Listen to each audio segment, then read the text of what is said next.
पालघरमधल्या बहाडोली इथे वैतरणा नदीच्या पाण्यामध्ये अडकलेल्या बार्जमधील 13 कामगारांची सुखरूप सुटका करण्यात एनडीआरएफच्या टीमला यश आलंय। एनडीआरएफच्या टीमने बोटीच्या साहाय्याने रेस्क्यू केलं। काल संध्याकाळपासून हे कामगार या ठिकाणी अडकले होते।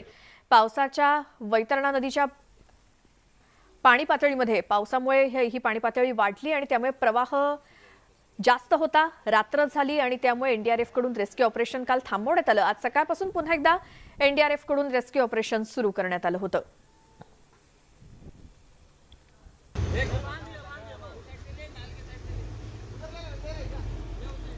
गडचिरोलीमधील प्राणहिता नदीच्या पाणी पातळीमध्ये वाढ झाली आहे। त्यामुळे सिरोंचा तालुक्यातील पेंटीपाका, अंकिसा, आयपेटा यासारख्या काही गावांमध्ये पुराचं पाणी शिरलंय। त्यामुळे गावातील नागरिकांना सुरक्षित ठिकाणी हलवलं जात आहे।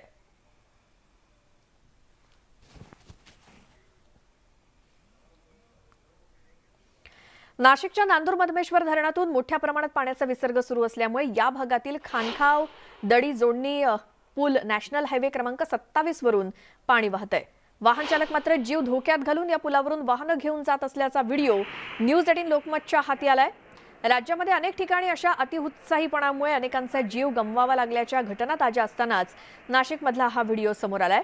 प्रशासनाकडून हा पूल वाहतुकीसाठी बंद करणं अपेक्षित असतानाही अद्यापही हा पूल वाहतुकीसाठी सुरू असल्यामुळे मोठी दुर्घटना होण्याची भीती स्थानिकांनी वर्तवली आहे।